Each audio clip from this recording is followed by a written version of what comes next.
Welcome back, folks. Looks like we're starting in just about a minute, or right now rather, but take your time. I'm not in a rush. Thank you. Thank you. Well, it's the last day of the course. Congratulations, everyone, to get here. We're a 16-week semester, so the last thing we have to do is the final exam next week, but it's more of a formality. Again, just to reiterate, if this is a tough time for you, I completely understand. I'm in the same room, the same time, or well, same day at 5:30. If you'd rather take your final exam then, there's plenty of seats. Just email me to ensure that I got your exam ready and everything, and that'll be just fine. But aside from that, our goal is to just solve as many problems as possible right here.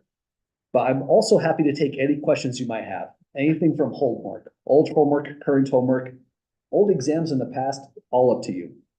Any questions folks would like to start out with today?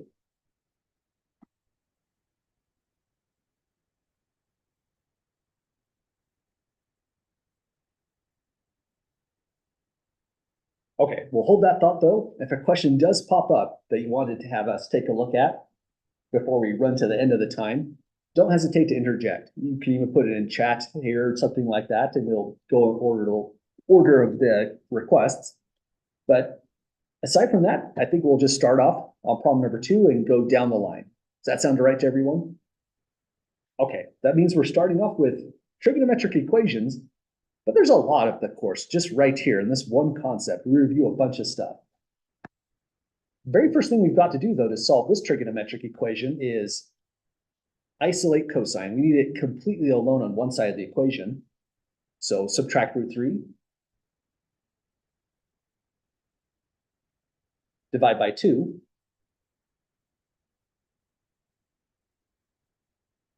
And that gets us started. Then on the unit circle diagram over there, let me see if it even shows up on the camera. There's a unit circle diagram over here in some color chalk. Oh yeah, that doesn't look completely readable. The OWL camera is not really participating too well in that request either. But go to your standard unit circle diagram. Let's just draw it right here. We're dealing with a cosine, and if we find a negative root 3 over 2, we'd want to put it about here, very close to negative 1. That produces two angles. One of them is 7 pi over 6. The other angle, I kind of missed, so I'll just make that bigger, is 5 pi over 6. And those are going to be a portion of the solutions to this thing. So we go and write out theta equals 5 pi over 6. There's a little bit more, but let me jump down to the other one. Or theta equals 7 pi over 6.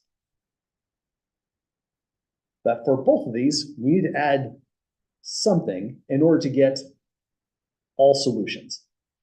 Anyone see what's missing to get those all solutions from the request?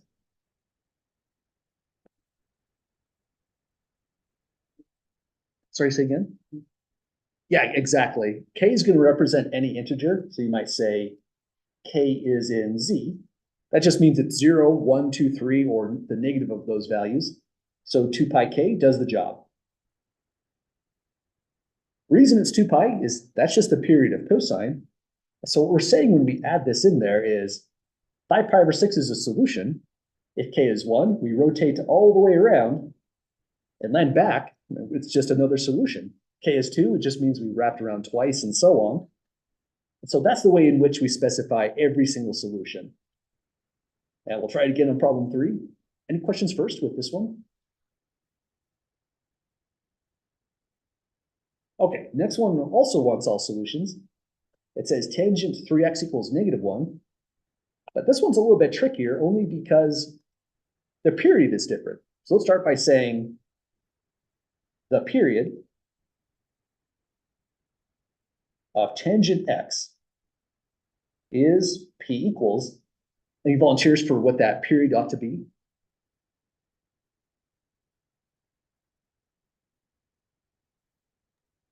Wouldn't it be pi? Good call. Or This one's absolutely pi. Thanks, Orlando. If you're not sure, this is what you can do on the real final exam. The real final exam includes this last page. Definitely, this is a good thing to have open or printed out while you're studying, just so you can orient yourself where everything is. Open up that last page. I should probably close that. There might be a weird feedback loop. Usually I close that thing. And on the last page, you could just go right here. Oh geez, that was a weird zoom. And it's telling us that tangent has period pi. Imagine the b is 1, for example, and it's giving you back that formula. Everything else has period 2 pi, so tangent and cotangent are the odd ones out. But knowing that information there is really helpful because it tells us if we're solving tangent 3x equals -1, really, we're just going to put down one single value right here. While we're thinking about it, feel free to just call out what it is. Here's another thought. We only have to search from 0 up to pi. If the period is pi, this is the only region we care about for finding answers. And because there's a -1 here, a further restriction says you can't even be in this quadrant.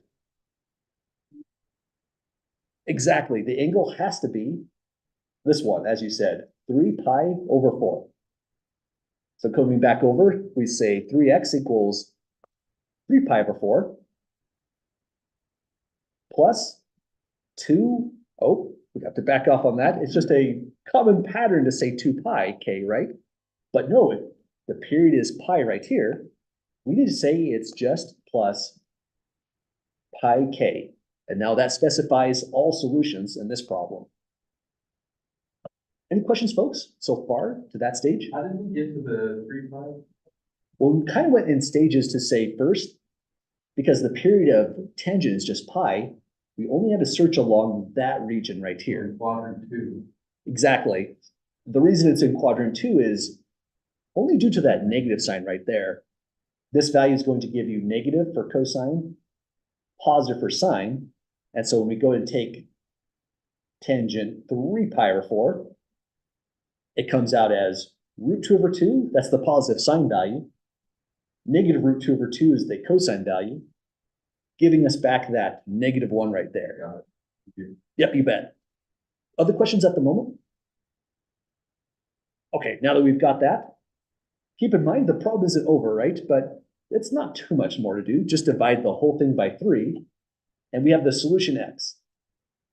X is going to be pi over 4.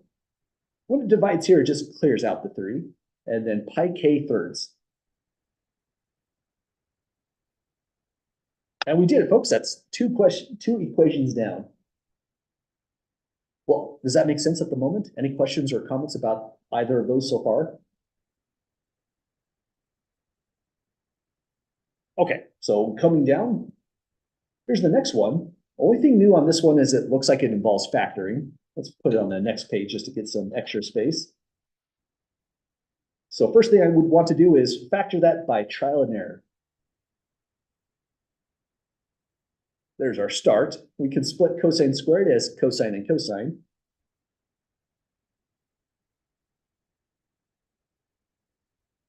Primes are always a good sign. That means we don't have to work too hard necessarily. If you have a prime like 3, you ought to definitely try a 3 and a 1.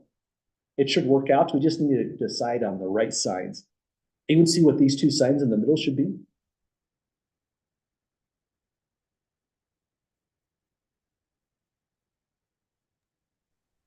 Well, wouldn't it be negative and positive? Exactly. It looks like a couple people tied on this one. It'll be negative and then positive. So double check that out. You don't have to FOIL out the whole thing. I usually think in these terms. Here to here multiplied gives you cosine x. Here to here multiplied will give you -3 cosine x.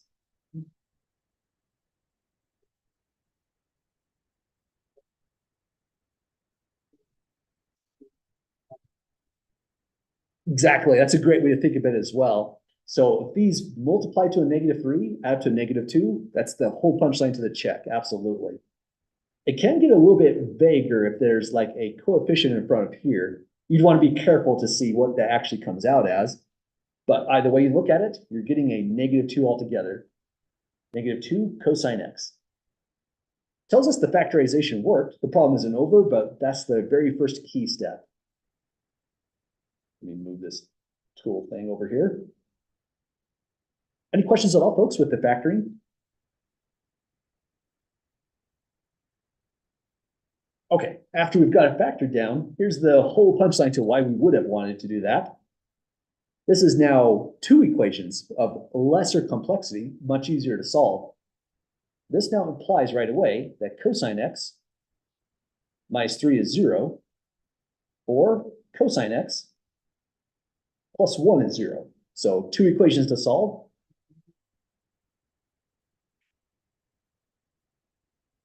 Not a domain check, but a range check for sure.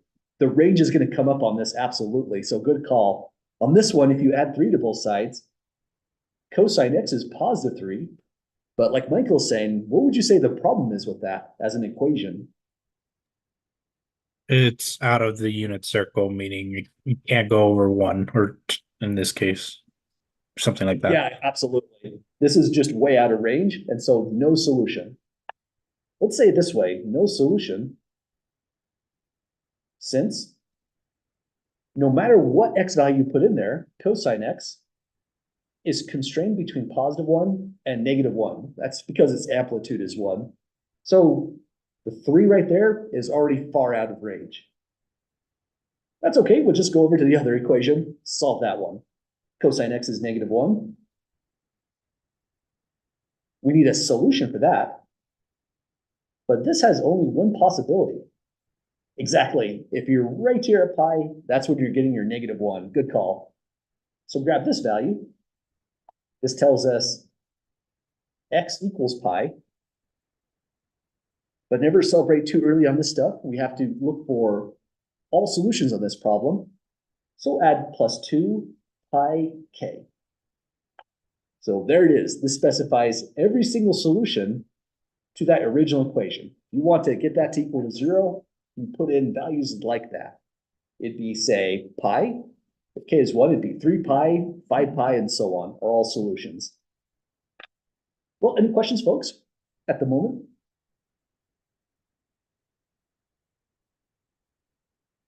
Okay, I put the equation solving first because I feel like these can be pretty confusing equations.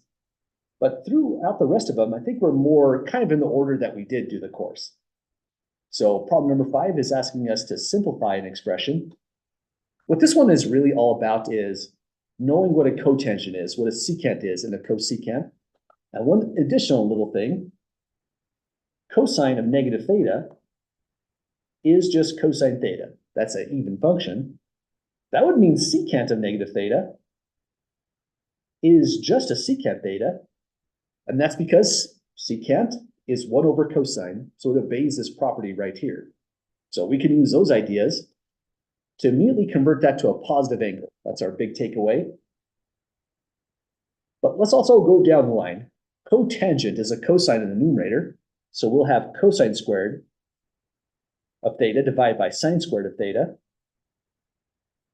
So that fraction multiplies sine squared, nothing too major there. That multiplies, I'm going to consider that as a secant of just theta, the negative sign goes away, and then a secant is 1 over cosine.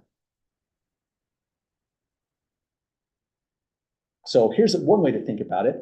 What happened to that negative theta?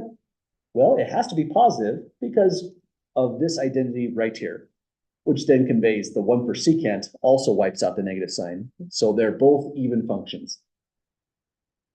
Then this is the fun part. Once you get it all expanded in terms of sines and cosines, and the angles are all the same, you can start canceling. That are gone, and cosine theta would cancel in here, leaving the power of 1. The whole thing was cosine theta. And that's the better way to simplify this. So definitely, that's complicated. But for every value of theta in the domain of the original identity, it was just cosine theta. Well, any questions, folks, with that problem there? Okay, we're on our way then. For simplifying expressions, it feels like the next one might be an identity, but let's take a look. That's a little bit more. This looks like a good one. Any volunteers for what we should do on this thing? Absolutely, good call. On your final exam formula sheet, you can look up this stuff, the sum and difference formulas. That's how our book calls them, but Most people call them addition formulas. Our book took a weird approach on their naming. So just grab all of them and throw it in. Simplifying this kind of expression is now going to boil down to which identities are actually going to help us. So let's put that on the next page. Well, we have cosine, cosine. If you see cosine with cosine, it's one of these two.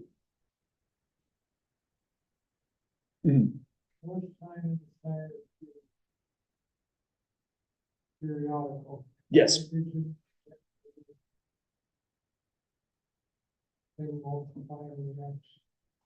Well, the way you'd use periodicity is if it looks like this. If you have, say, cosine 4x plus 18 pi, this is where periodicity would say that's cosine 4x plus 2 pi times 9. That's the period of cosine right there. So that means the whole thing just cancels out and you get cosine 4x. But 4x itself can't be reduced any further using periodicity. Does that make sense with the periodicity question? Gotcha. Periodicity is weird because we use it for plotting, we use it for equation solving, but we didn't use it a lot for these problems. We could have. I think we had exactly one problem in the notes where that came up, and then we just moved on through it. But next thing we can look at in this thing is, once you know it's going to be the addition formulas for cosine, take a look at the sign in the middle. If it's positive, that means you're using this identity on the far right. It'll be a subtraction of angles. So this becomes cosine of 4x minus 3x. So we have these two being the alpha and the beta. And finally, the negative that came from here is because of the positive that we have right there. So that's how it all comes together. Does it make sense to this step here so far? Okay, so it's really just about picking the right amongst the 4 different addition formula identities. But don't stop here. You still have to combine like terms. This turns into cosine of x. That's kind of an interesting coincidence. This one was cosine theta. This one down below is cosine x. But that's how they both would simplify. Let me just fix the penmanship though. Well, any questions, folks, on this identity here? Okay, I'd say the takeaway with this one is sometimes simplifying expressions is all about writing things in terms of sine and cosines, doing some clever algebra. Other times, really the only good way to simplify is some identity that you have to find.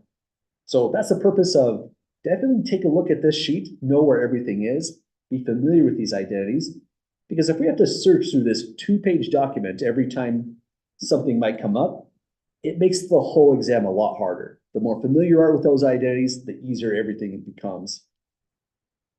Well, we have another one. An evaluation. It says evaluate, but it didn't say how to evaluate. So there are a lot of ways to go. You might use a half-angle identity. In my opinion, though, the addition formulas, the sum and difference identities here are easier to use. That's probably what I would use. Let's write this out as 5 pi 12ths. First thing we need to do is partition this as some number of pi 12ths plus some other number of pi 12ths. And with the 5, I'd probably try 3 and 2, just hope for the best. That does sum up over here to 5 pi over 12. What we need though is when we go to reduce the fractions, this becomes an angle that we could calculate sine and cosine exactly with. So 3 pi over 12 becomes pi over 4. 2 pi over 12 becomes pi over 6. And this is finally enough to tell us those are the right angles to use. Because we're using an addition along with a sign, we should be using this identity right here in the yellow highlighting. There's still a couple more steps to make this happen. Our first step that's really important is to write out sine pi over 4 plus pi over 6. Notice when we write that down, it's signed just once and one huge parenthesis to put both of the angles inside. So what happens to this? Well, the next thing I would do is come back here and just write out the formula on the right-hand side. It is sine of an angle, cosine of an angle, plus cosine of an angle times sine of an angle. If you write out this much, it kind of gives us pretty much guide rails on where everything goes. First angle pi over 4 goes into the first positions, the first open parentheses. Pi over 4 here and here. The next angle, pi over 6, goes into the remaining slots. So we've made some good forward progress, and the last thing to do is just to evaluate all 4 of those trigonometric functions. But they're pretty fast. Sine of pi over 4 is just root 2 over 2.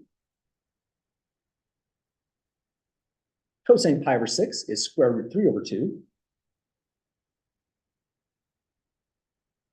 At pi over 4, we get root 2 over 2 again. And sine at pi over 6 is a 1/2. So now it's evaluated. We just need to simplify our answer, and we're pretty much there. First one, the roots combine. Root 2 times root 3 becomes square root of 6, and the denominator becomes a 4. On this one, it's just root 2 over 4. I'd be just fine with this as an answer, but we've got a least common denominator, so it's really tempting to just do one more step. Let's call this root 6 plus square root 2 over 4. So sine 5 pi over 12 evaluates to this thing exactly. Well, that one's done. Any questions or comments, folks, on either one of these addition formula problems?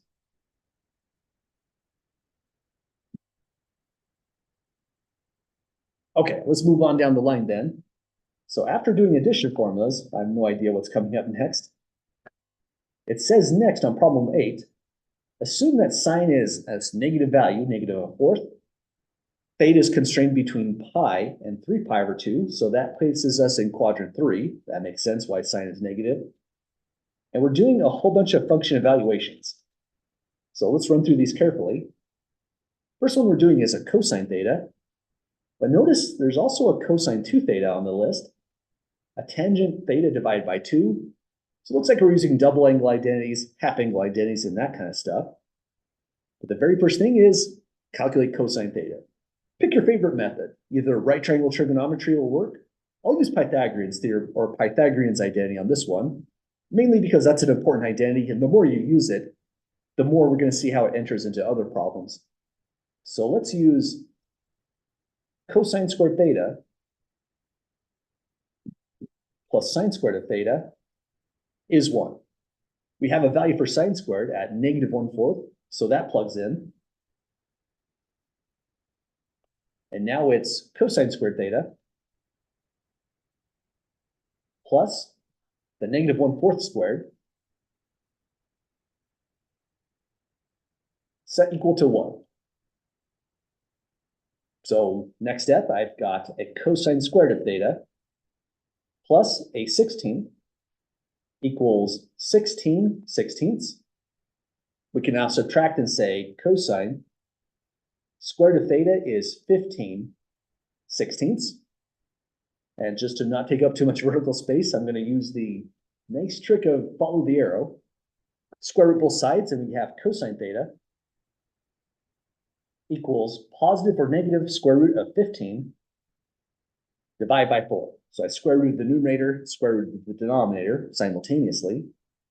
But we've got to now pick the side. Anyone spot what it should be? Positive or negative?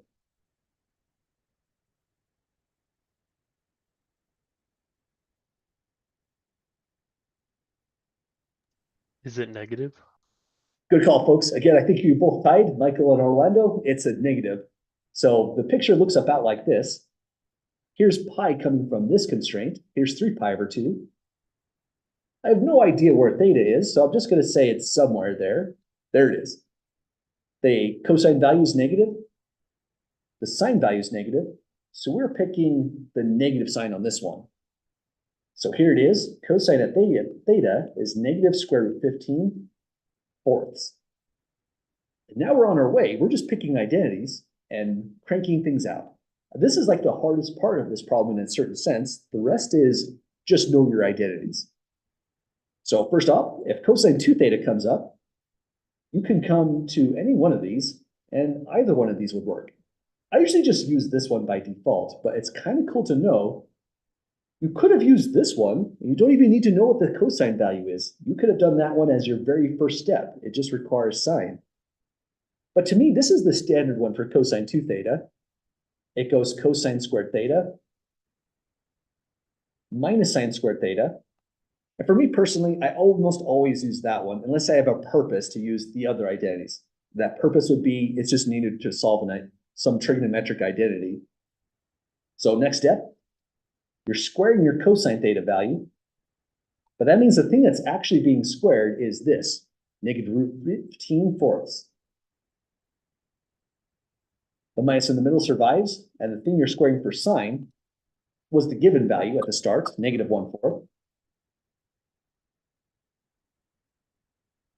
Next step, the negative is gone when we square, and the square root of 15 squared is just 15.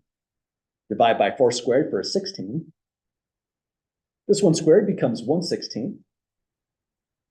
Observe that this negative sign does not eliminate. It's pretty much just baked into the problem. No matter what the sign value is, that negative sign will survive. And we get 14/16.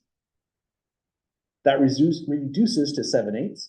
And that's our final answer for cosine 2 theta. Well, we did it, folks. That was well, not terribly fast one, but it's not too awful based on some of the problems we already did today. Again, getting the cosine value is actually probably the harder one in this whole list, in terms of steps at least. So now tangent theta divided by 2. This one has a pretty cool identity. I only printed this one identity, and the book gives like 3 others. But the reason for that is this identity requires the less amount of guess check with the right sign, positive or negative, and far, far less simplification. So it just is the most efficient one to use. It goes sine of theta, 1 plus cosine theta. So our sine is color-coded in green, cosine in blue. We just need to plug in those values.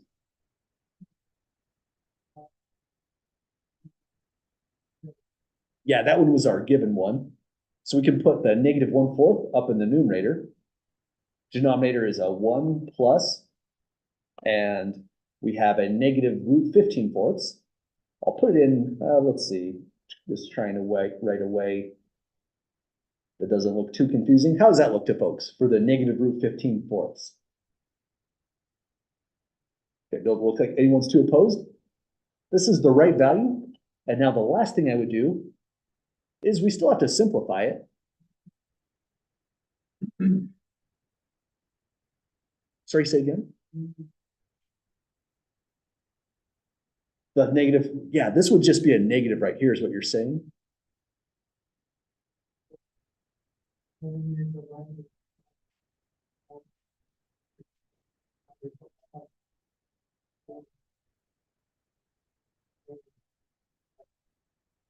Well, the way I would divide is by eliminating this and this.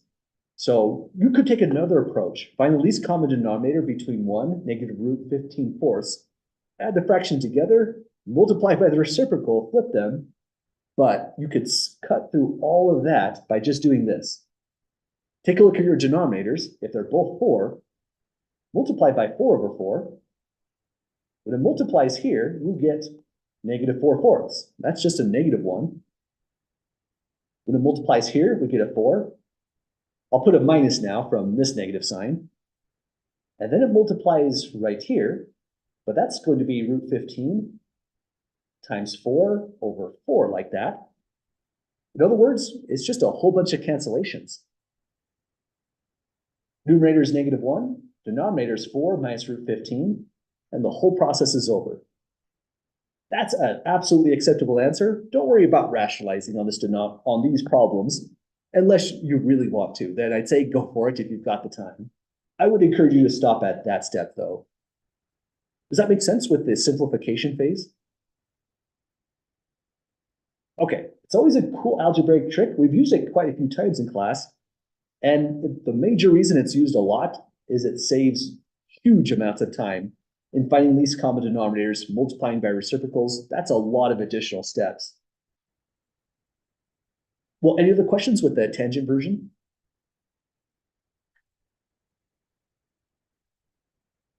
Okay, so we've got cosine at double the angle, tangent at half of the angle, and that's the one that makes me really nervous.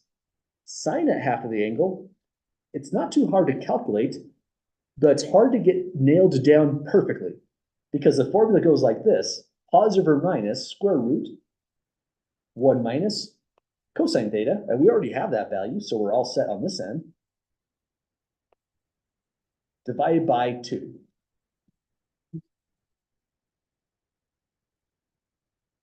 This is the half angle identity right here.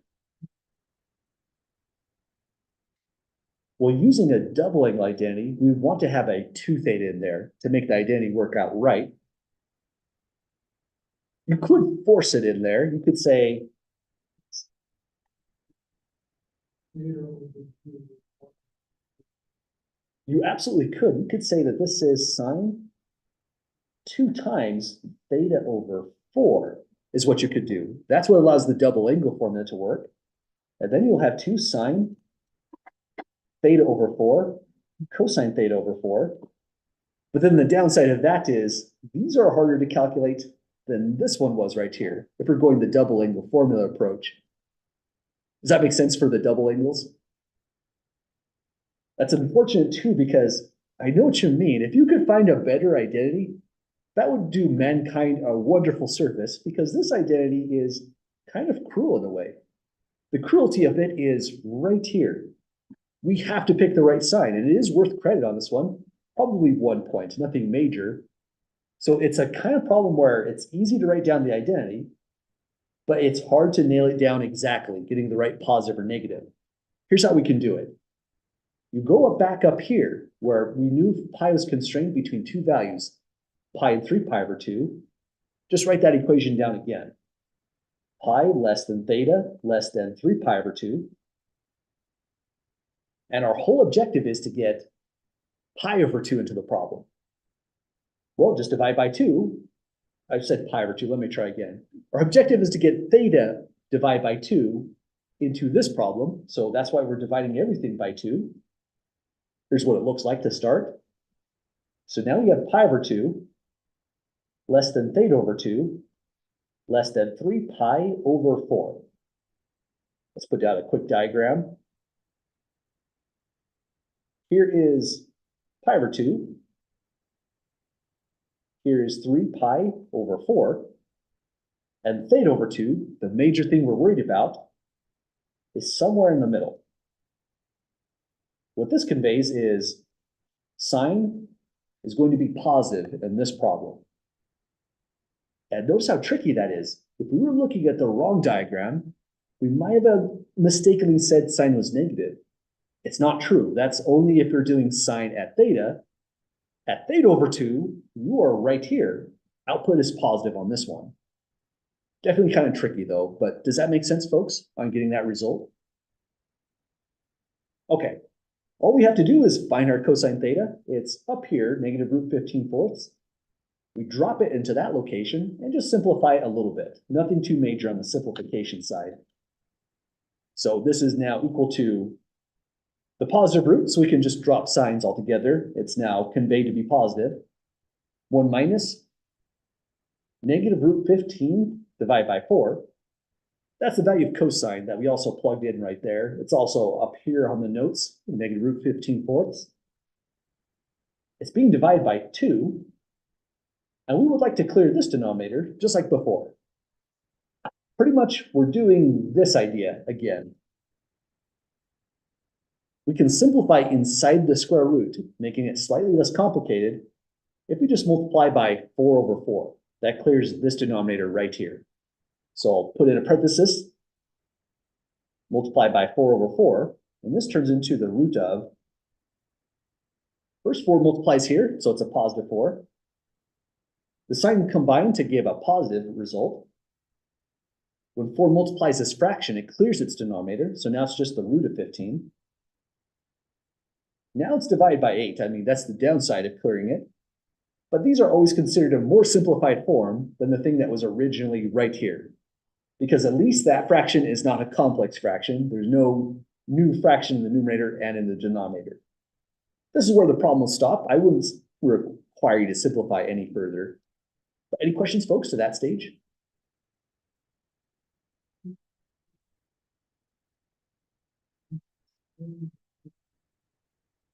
That would be irrational. Yeah, unfortunately, all because its prime factors of 15 go equals 3 by 5. So because of that, it causes irrationality. Other questions so far? Okay, well, that's the answer on that one. And it looks like we've moved through the double angle, half angle identity problems. On the table next is prove the following equation is an identity. We can't start by assuming it's true, which means if we algebraically manipulate this equation and get a true statement, the proof would be the reversal of those steps. I think it might be easier to solve this one by just considering the right-hand side. Try to simplify it a whole bunch and see if we can get a 1. So this is how we usually think of this problem. Our target is to hit the 1. And we're going to begin with the more complicated side. It's easier to simplify something than it is to take a 1 and blow it up into a mess like that. I don't know how I would start that thing. So here's our shorthand. Our HS is just saying grab the right-hand side. It's right over here. Let me just copy it in just for extra clarity on the notes. 1 minus sine x times 1 plus sine x. Hey, notice that's a difference of squares in its factored format. Denominator is cosine squared x.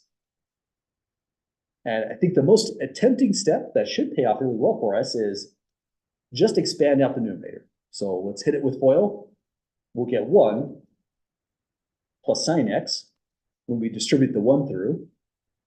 Distribute a negative sine x into the group, and we get minus sine x minus sine squared of x. And that's the full numerator. That's all divided by cosine squared x. And there's always a cancellation in the middle for the difference of squares.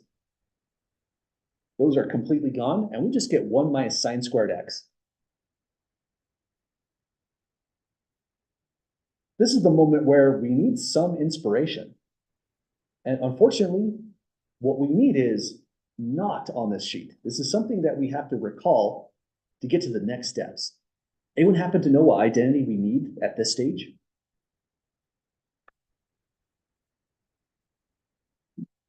The sine squared theta plus the sine squared theta equals 1. Exactly. Our original Pythagorean identity, pretty much the most important identity in trigonometry, is what's going to help us.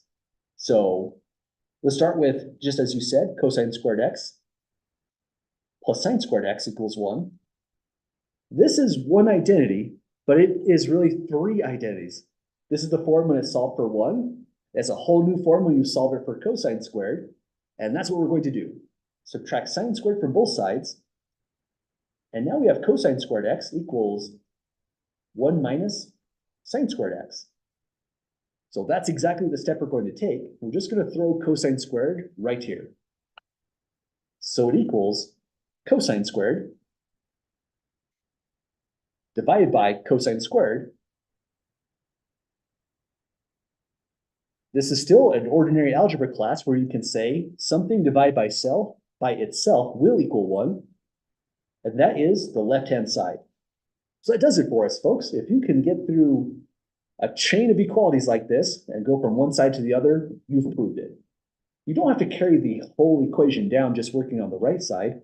Just pick a side and simplify it way down.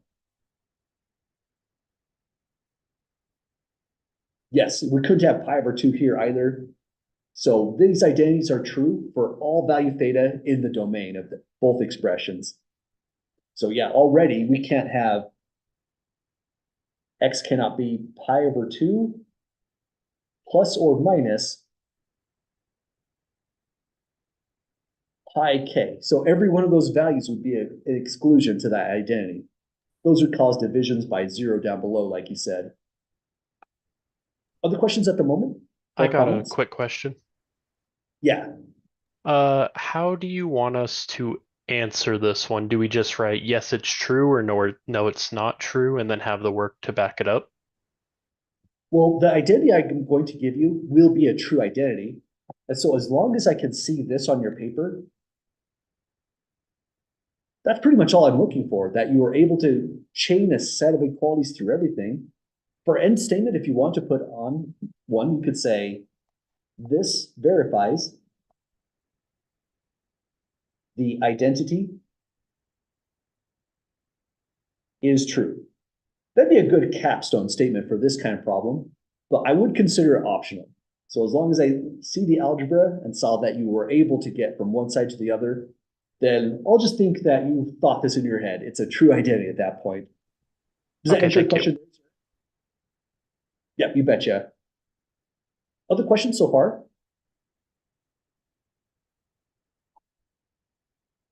Okay, we've got about 10 more minutes. I think this is a good point for us to now cherry pick a question. Let's see what else we have. Let's see. I have something about finding the remaining 5 trigonometric functions. I think we did that already as our first problem. That's probably a good one to skip then. The next one after that is exact values. These are just function evaluations. This is like section 3. So let's go to something more interesting. These are properties. You know, let's try out this one. This one's fast. Does that sound right to folks? So the properties on this one go like this. Sine 3x is just the way it is. Good call, absolutely. This one, by the odd function identity, becomes negative sine 3x. So as Michael said, whole thing is 0 there. So how about the next one? What would this one evaluate to? Good call, that's the Pythagorean identity. Cosine squared of anything plus sine squared of that same exact thing, automatically a 1. How about for this one, cotangent?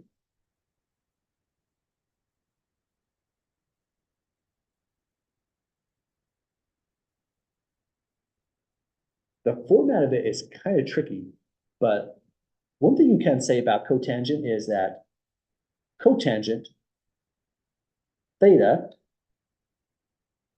has period equal to pi. That means if you try to calculate, say, cotangent pi over 4 plus 12 pi, that's just cotangent pi over 4. That's 1 altogether, because this will just cancel out immediately. Same idea on this one. Through periodicity, any multiple of pi, integer multiple, is just gone. And simplifying this one is just boils down to write out, not that would be a bad simplification, cotangent theta. So it's all about the periodicity. If you see period pi, you can just cancel any integer multiple pi straight out of the problem. Well, one last one.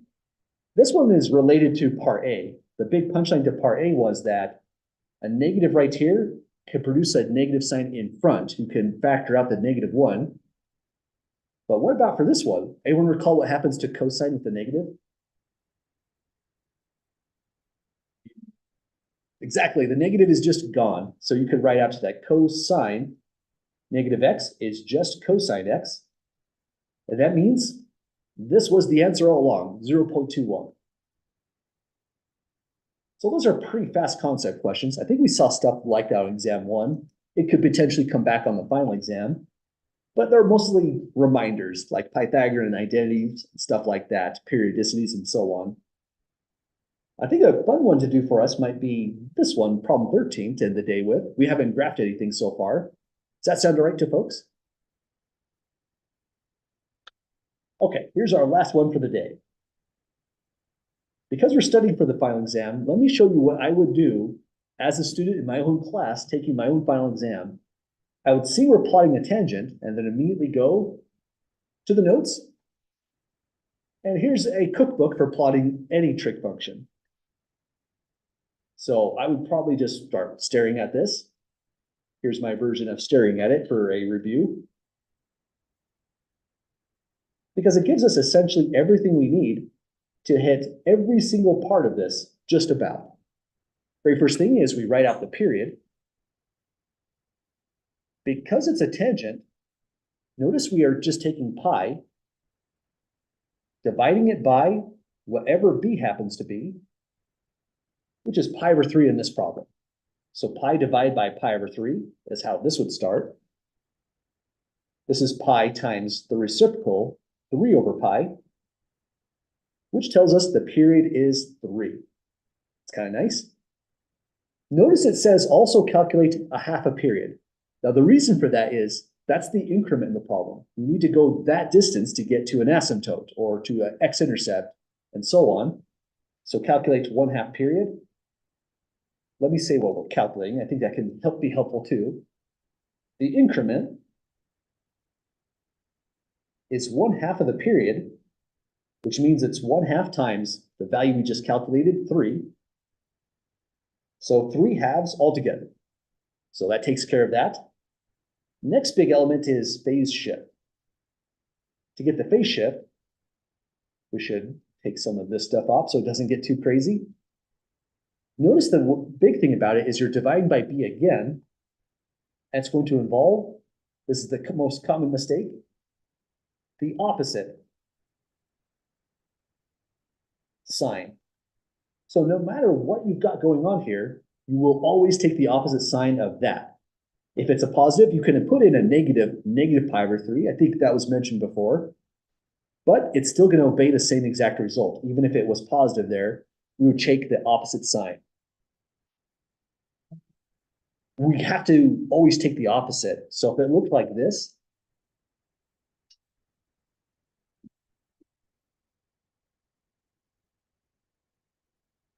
we would have been using for phase shift a negative pi over 3 coming from here.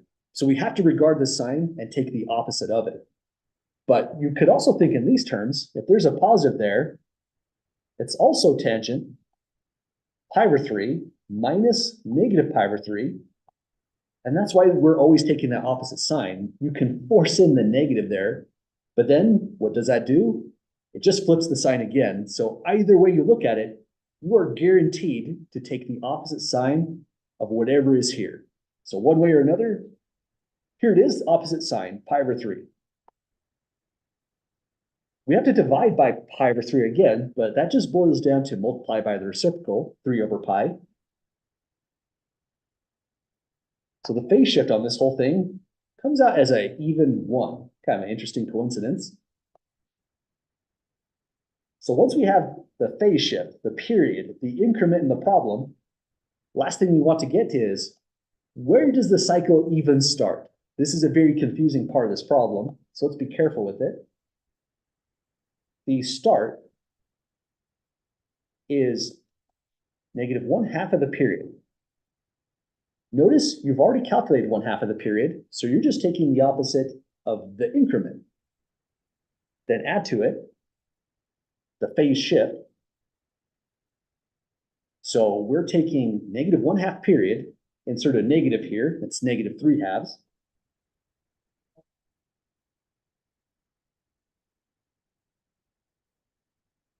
Sorry, say again.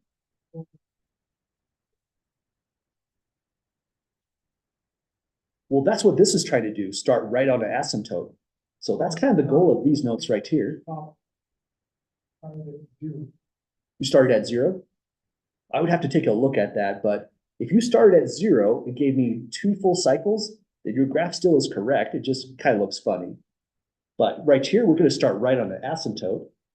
So it'll be negative 3 halves plus 1, which is 2 over 2, which says the start for us is negative 1/2. And that starts us right on an asymptote. Must have been on your exam that you didn't start on an asymptote, but you had 2 full cycles. The graph was correct. I don't think I would take off points on that situation. But the most standard graphs will start on an asymptote. So that's the purpose of this right here. I got a Well, quick this is enough question. to- Yeah, go ahead. Why did the start go negative 1 over p instead of the negative p over 2?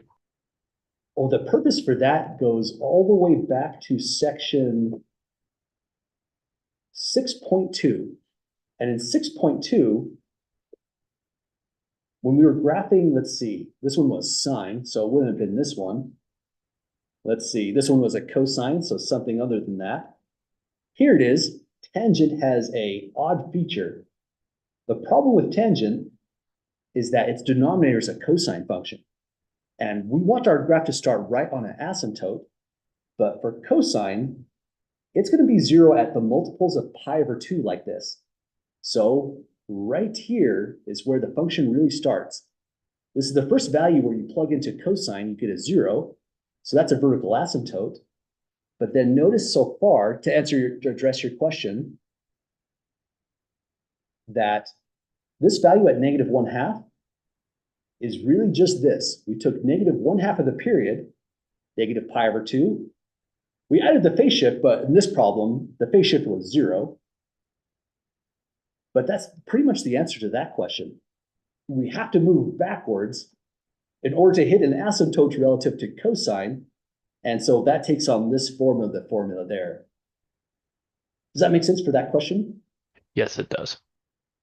Awesome. And it's the same reason why, if you take a look at the graph for, where is it?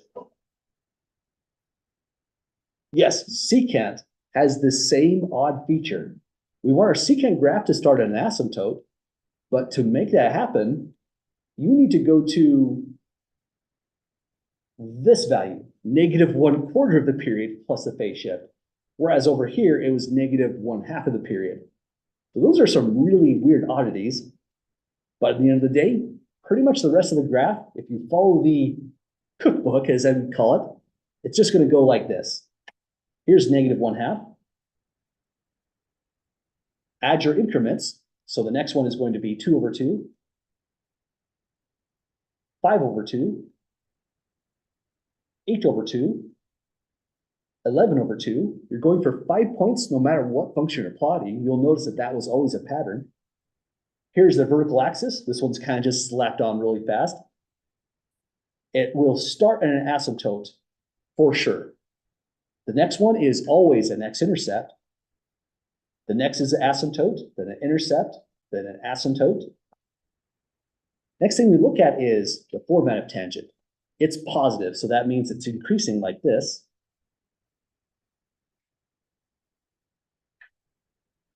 And the very last thing, which is easy to miss and probably worth just 1 point, is we need a scale on the y-axis to make any sense of this thing. There's a shortcut for that as well. Go to an intercept and an asymptote. Any intercept and any asymptote will work. Go midway, hit the graph, go to the coordinates right here, and whatever number is in front, the leading coefficient, it's a 1 this time. There it is. That sets the scale. You could put a -1 down below, but honestly, just 1 tick mark is setting the scale for the entire y-axis. That's the major thing we wanted right there. Well, that one was kind of a rush through. Any questions, folks, on completing this graph? Okay, well, sorry for going over and chewing up your time, and sorry for the rush as well. For the rest of the problems that we did get to, I will be solving them and uploading the results. I'll email the class once all that's done. Also, if I can't get you your homework back, I have it here. I'm going to be scanning them and returning them back to you. But any last questions, folks, before we call it a night? Okay, well, have a nice weekend, folks. Try not to work too hard. Email me if you need any help or assistance. I'll be very happy to help out. But take care, folks. It's been fun. Just one more last thing to do. Thank you. Thank you very much. You betcha. Sorry, what was that, Michael? Oh, it's going to go from 5:30 to 7:30 in this classroom.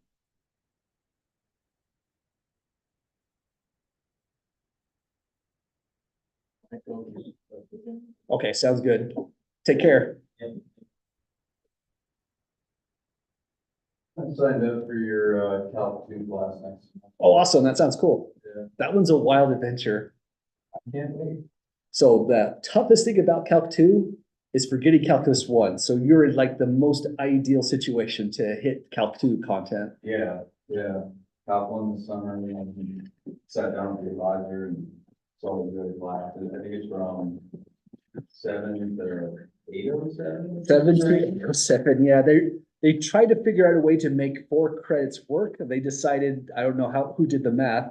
3 days at 67 minutes equates to 4 credits in someone's mind. But I saw there was an R, so it was like Monday and Wednesday, and then R, is that a recipe? R stands for Thursday on this university. Really? It does, yes. That is a weird shorthand. Okay. They didn't want to use T again for Tuesday, Thursday. And for a number of years, they used TH for Thursday. And someone decided that was too confusing. They would want to make it even more confusing with an R. So that's where we're at right now, until they change it again. Oh, that's right.